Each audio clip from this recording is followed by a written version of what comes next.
Selamat pagi, salam. Nama Tuhan, kalau pagi ini kita boleh bersama berbakti kepada Tuhan. Dan kita akan membaca firman Tuhan dari Kejadian pasal yang ke-45. Kejadian pasal yang ke-45. Kita akan membaca ayat yang ke-5.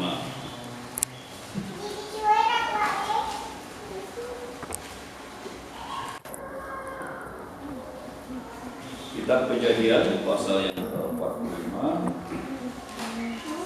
Kita akan baca ayat yang ke-5. Kita akan baca bersama-sama. Kejadian 45 ayat yang ke-5.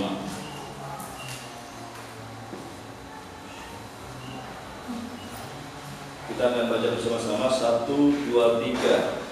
Tetapi sekarang janganlah berusaha diri dan janganlah menyesali diri, karena kamu menjual aku sebab untuk memelihara kehidupan aku.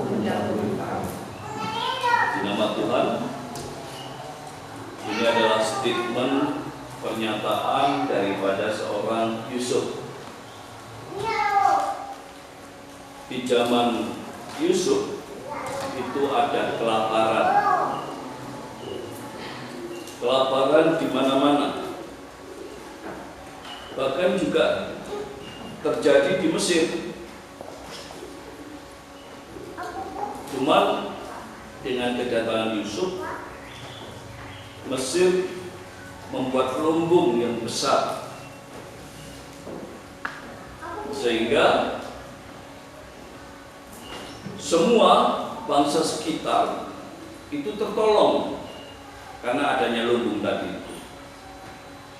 Dan itu hanya bisa dibuat oleh orang yang punya hikmatnya Tuhan, atau yang berhikmat di dalam Tuhan.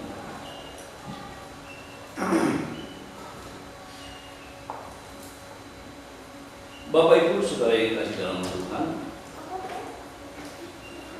di zaman kita itu ada COVID-19, dimulai tahun 2019. Kalau di Indonesia pandeminya dimulai bulan Maret 2020.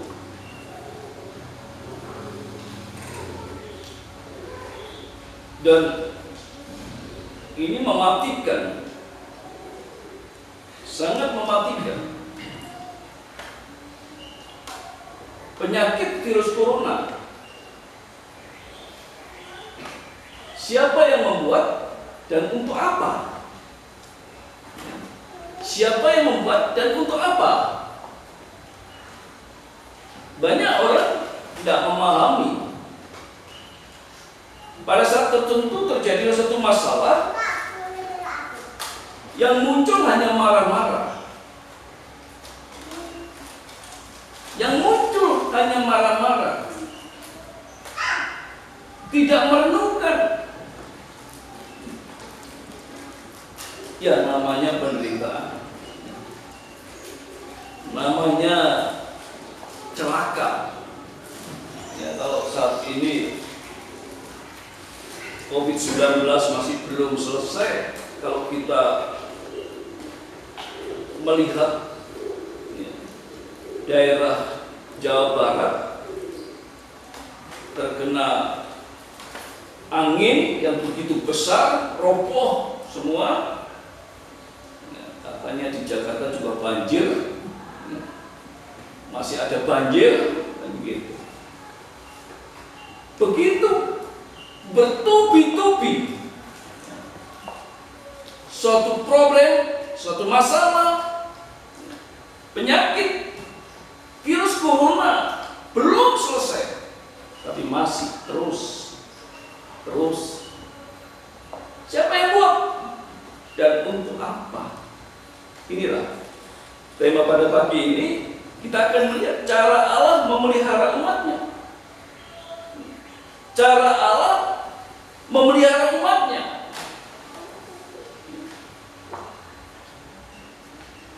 Dengan adanya peristiwa-peristiwa itu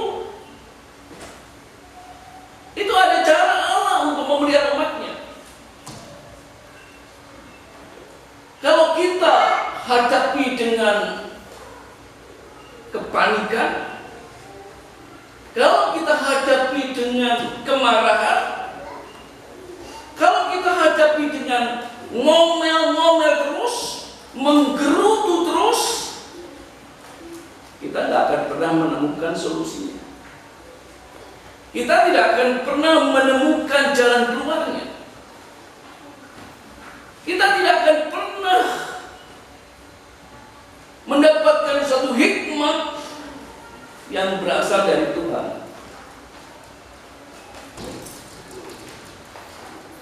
Kita perhatikan ayat firman Tuhan yang tertulis di dalam Roma 11 ayat yang ke-36. Sebab segala sesuatu adalah dari Dia dan oleh Dia dan kepada Dia. Kita perhatikan ayat ini. Segala sesuatu itu dari Dia. Segala sesuatu itu dari Allah. Kalau kita hidup di dekat Gunung Sinabung, ya, pasti akan tinggal di pengungsian panjang, karena gunungnya terus aktif, gunungnya terus meletus. Apa maksudnya?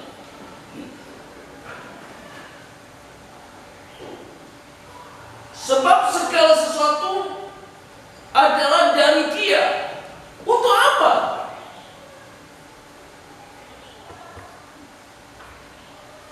Orang fasik kena, orang percaya kena. Nggak ada yang terhindar.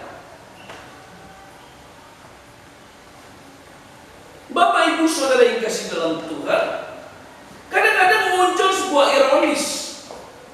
Kenapa masalah ini ada pada kita? Kebetulan muncul pada orang fasik. Kemudian orang percaya berkata, puji Tuhan, masalah ini tidak pada kita. Jangan dulu. Jangan dulu. Sebagaimana kita sebagai manusia, bagaimana kita respon masalah muncul ini? Bagaimana kita menanggapi masalah muncul?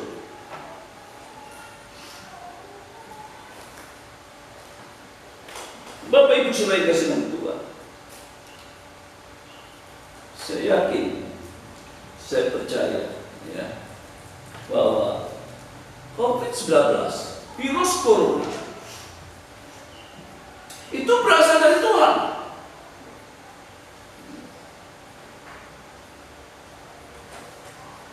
Ada orang-orang yang mempunyai pengetahuan mungkin, membuat senjata, membuat alat untuk perang, mungkin juga di situ. Dibuat, disebarkan. Dampaknya dunia. Tapi orang-orang tersebut diberi hikmat, diberi pengetahuan. Mungkin saja yang membuat ini adalah orang yang jahat, dengan maksud-maksud jahat ini. Saudara-saudaranya Yusuf, ya, rata-rata jahat semua. Rata-rata jahat semua. Hanya Yehuda yang agak, ya, janganlah dibunuh, janganlah, itu Yehuda. Tapi yang lain inginnya membunuh, yang lain inginnya menghilangkan. Bahkan pada akhirnya dia harus terjual, dia harus disingkirkan. Karena menurut saudara-saudaranya Yusuf, bahwa Yusuf ini bahaya bagi kita, bahaya bagi orang di sekitarnya, maka harus disingkirkan, harus dibuang. Jahat. Tetapi maksud jahatnya ini ada di dalam pengetahuannya dia. Maksud jahatnya ini dia harus gunakan. Dan maksud jahatnya ini dipakai pada akhirnya oleh Tuhan.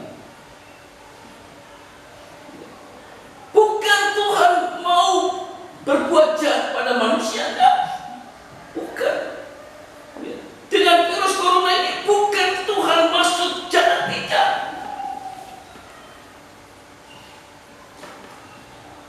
Sebab segala sesuatu adalah dari Dia dan oleh Dia. Kembali. Dan kepada Dia. Semua itu Dia.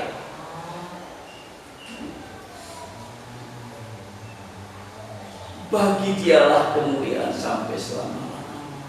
Bagi Dialah. Ini bagi umat Tuhan. Ya, bagi umat Tuhan. Dengan adanya virus corona ini,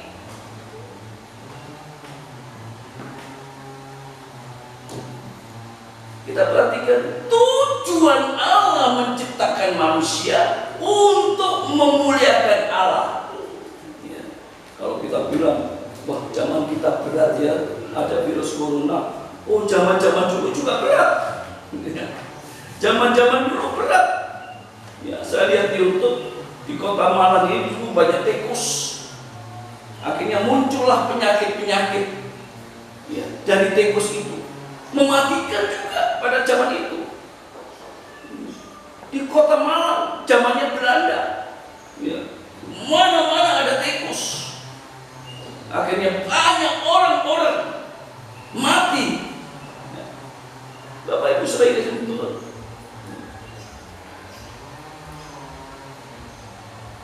Tujuan Allah menciptakan manusia untuk memuliakan Allah.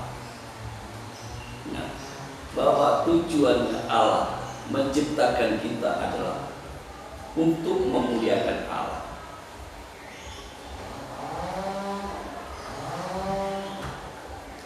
Apakah Allah sudah dimuliakan di kondisi pandemi COVID-19? Saya tidak tahu. Saya tidak tahu. Maka dari itu, ini cara Allah memelihara umatnya. Cara Allah memelihara umatnya. Ya. COVID-19 itu adalah cara Allah memelihara umatnya. Ya. Nah ini paradigma orang percaya yang harus dibangun. Jadi pikiran orang percaya yang harus dibangun. Yang harus dibangun bahwa kita berhadapan dengan COVID-19. Ini adalah cara Allah untuk memelihara kita. Mungkin kita muncul, ya, wah dampaknya berat banget memang.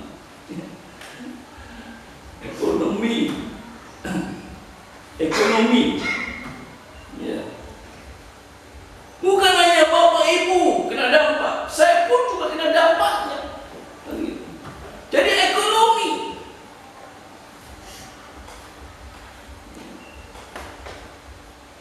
Ada yang kena PHK, ada yang ya perusahaan yang akan PHK kasihan dikasih pekerjaan yang lain. Ada yang beralih profesi, ada yang ya, mencari begitu cepat kesempatan yang bisa dia lakukan untuk ya, ekonomi. Dan ada yang kemudian, oh Tuhan terima kasih, Dengan dampak ini mereka berhadapan dengan yang lebih berat dibandingkan saya. Bapak Ibu, dampak begitu berat dampaknya. Ini yang kadang-kadang menyebabkan kita ngomel terus. Ini yang menyebabkan kita menggerutu. Ini yang menyebabkan kita tidak bisa memuliakan Tuhan. Nah, di mana-mana ketakutan. Ya. Saya kalau pergi mall gitu, ada orang jalan, mungkin dia jalan di tengah-tengah, saya akan mirip ini. Mirip dia jalan, baru saya jalan. Ya. Kalau dia mau beli apa gitu, saya mirip dulu, atau saya menghindar dulu, atau saya permisi. Takut dengan sentuhan.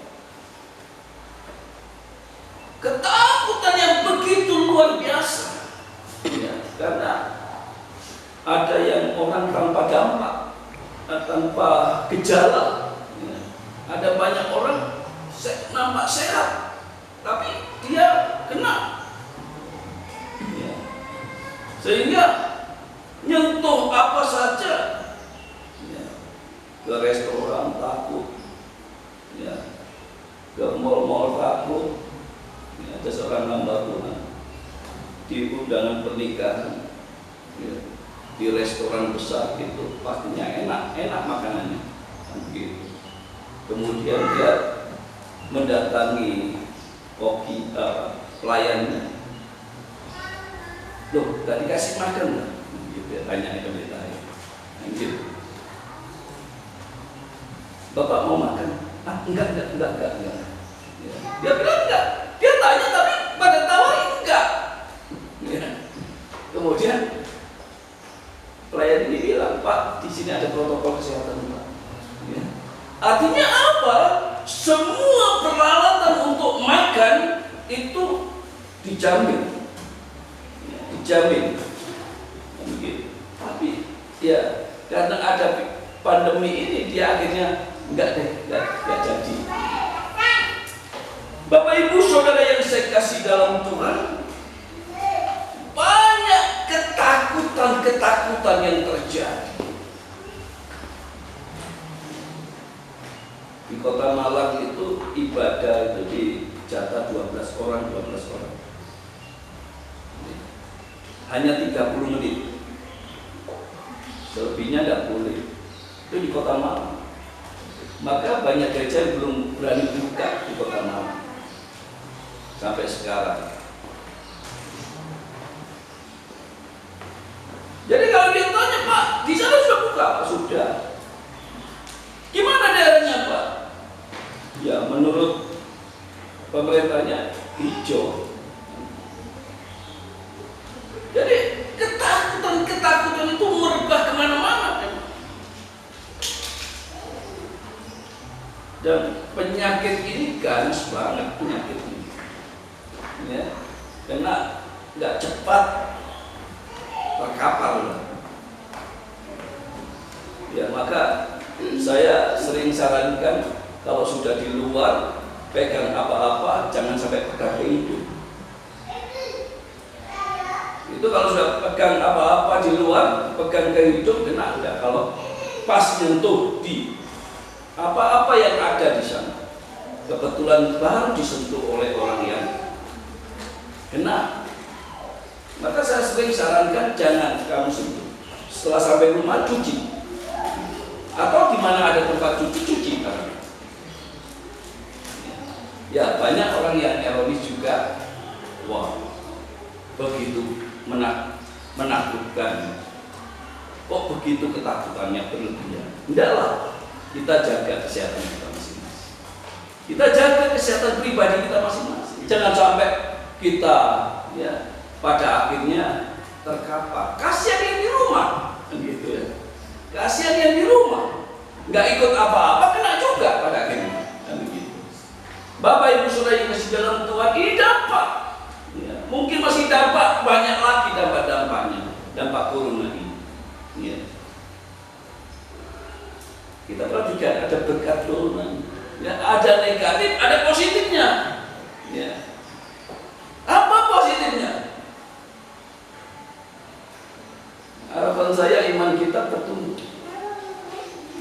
harapan saya iman kita berkarakter. Ya. Iman bertumbuh. Kalau iman bertumbuh itu dengan seperti ini, oh muji Tuhan, makin dekat dengan Tuhan, makin Tuhan itu dimuliakan. Ya. Karakter iman kita sebagai orang Kristen muncul. Ya. Muncul. Ya.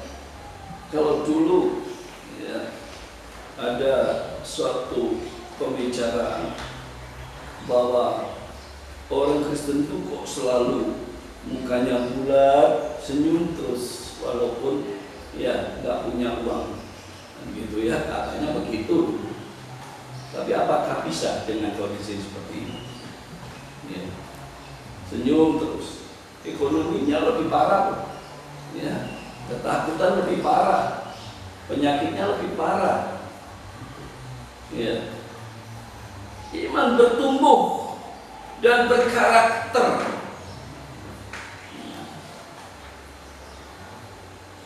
Ya.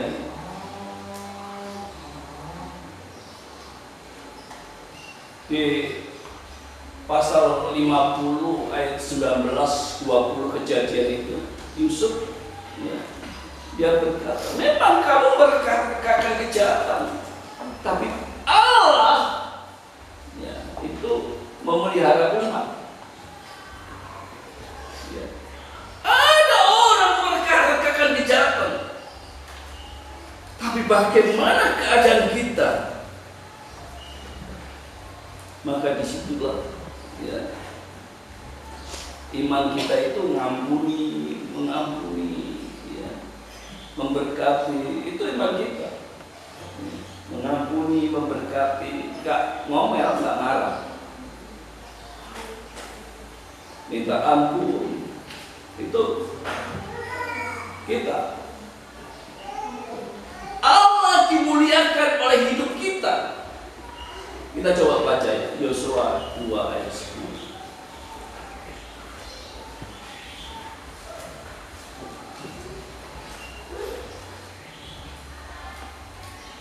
Kitab Yosua pasal yang kedua ayat yang ke-10. Kita akan baca bersama-sama. 1, 2, 3. Sebab kami mendengar bahwa Tuhan telah mengeringkan air laut di depan kami ketika kamu berjalan keluar dari Mesir, dan apa yang kamu lakukan kepada kedua raja orang Amori yang di seberang sungai Yordan, yakni kepada Sihon dan Og yang telah kamu tumpas. Perhatikan ya, begitu luar biasa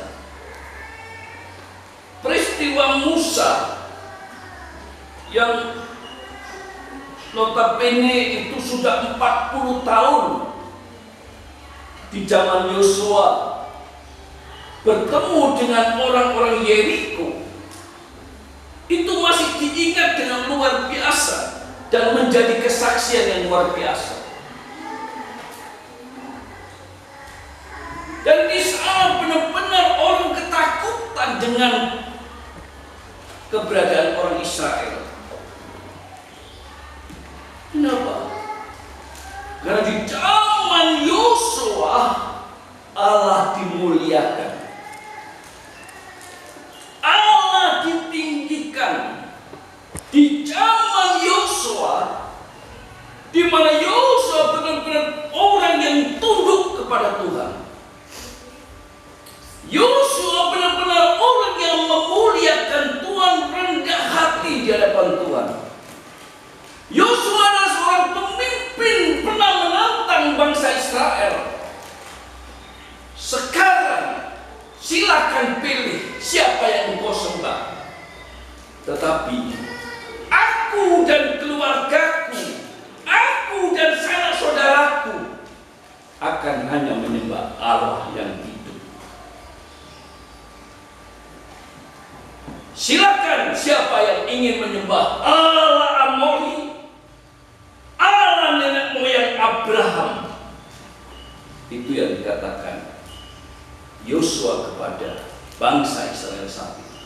Dan bangsa itu berkata, kami tidak menyembah Allah lain, kami hanya menyembah Tuhan yang hidup.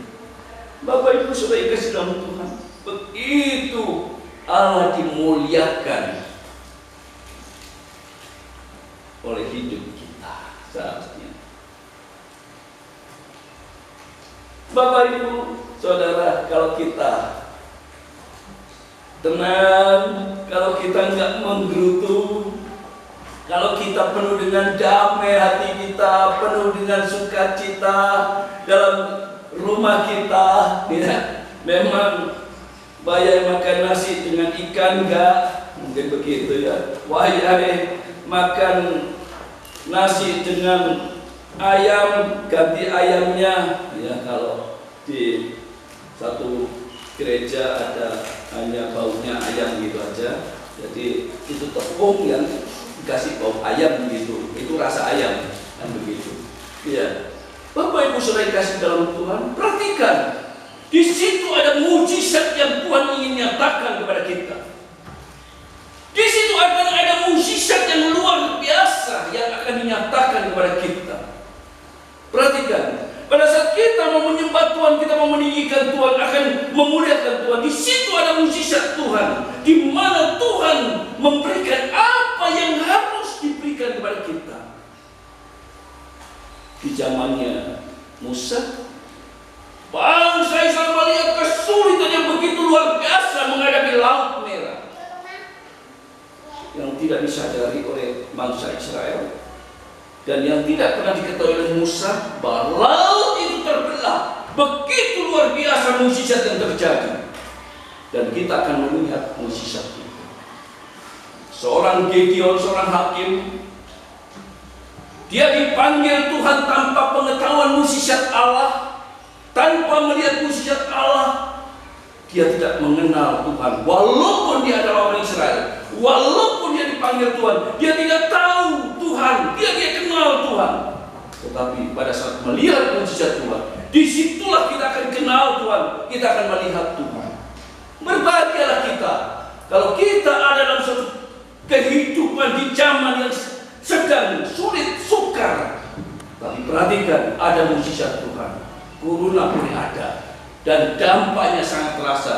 Tetapi bagi orang percaya, memahami Allah, memuliakan Allah di tengah kesukaran-kesukaran, bahkan tidak merontokkan iman, bahkan Allah dimuliakan. Dan begitu luar biasa Allah dan mukjizatnya. Kalau kita mau memuliakan, kuruna adalah cara Tuhan menolong kita. Kita tidak tahu. Kita tidak tahu problem kita apa, masalah kita di tengah kuruna ini apa. Nyatakan kepada Tuhan, katakan kepada Tuhan, imani di dalam Tuhan, jangan menggerutu, jangan menggundul. Musa berkata pada Israel, orang yang menakutkan bagimu saat ini tidak akan kamu lihat lagi. Kenapa? Karena Allah berperang untuk kamu.